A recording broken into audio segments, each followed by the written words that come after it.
Oh yeah, that's a nice fish.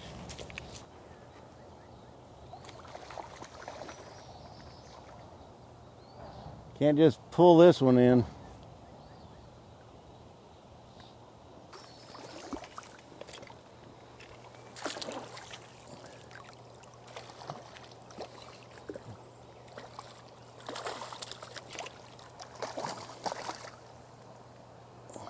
Come on.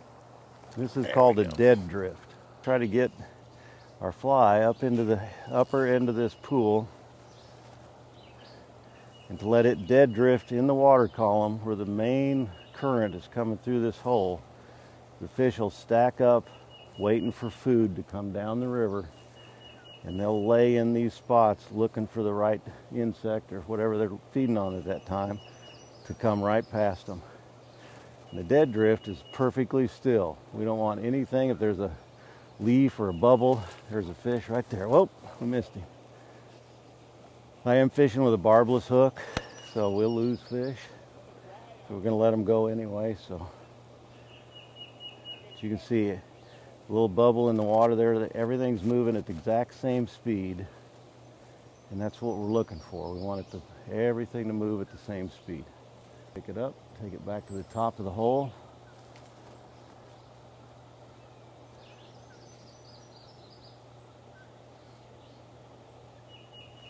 Fish right there. That's a nice one too.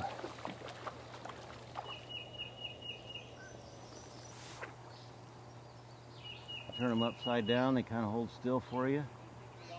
Take the hook out right away. Turn him around. This is a really great, beautiful fish. He's got nice fins. Beautiful rainbow. About 12-incher. Fish feed all the time. 80% or even more of their food supply is in the water column, not on top. If you see a fish rise, he's probably actually taken something that's coming up from the bottom. You can't see very much stuff floating on the top of this water. If you get a hatch, there might be a lot more.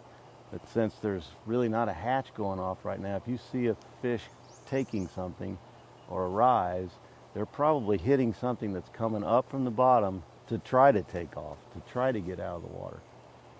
The hatch is what it's called. But that fish over there that just jumped, he's probably nymphing off something that might be floating on the top of the water. But basically their food is in the moss, down in here under the rocks, climbing around.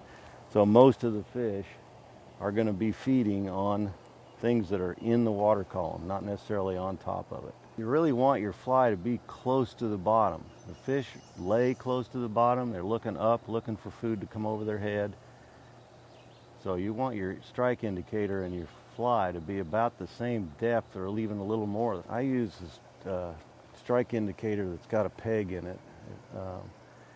I can move that up and down on the line real easy. There are pinch-ons that have glue in them that you can stick on there and slide them up and down, but they don't last as long. They're not for me. Other friends of mine like them better because they don't make such a big splash on the water when you throw them in. But and I've got a nymph on. It's a nymph of my own making, but it mimics bugs from this area of the water. It's got a little hackle on the outside of it. One thing I tell every fisherman, that if you're fishing bait, it's different than when you're fishing artificials. These fish will sample anything. They'll put anything in their mouth that they think might be edible. If it's not, they're basically tasting things, and they do that. There's a fish. They're tasting things. They stick it in their mouth, and if it's a twig or a leaf, they'll spit it out right away. They'll just inhale it and exhale it in a matter of seconds. Anytime you get a movement in your indicator, that's any slight movement, these fish can take it and spit it out as fast as you can believe. These guys don't get much of a chance to swallow anything because it's got a line attached to it. You're supposed to get your hands wet so you don't take the slime off their body. If you're going to let them go, you want to take care of them. So get your hands wet before you let them go, and kind of make sure they're helping them off a little bit so they will live again to be caught again. To me, this is what trout fishing's all about. Bye-bye, buddy. See you next year.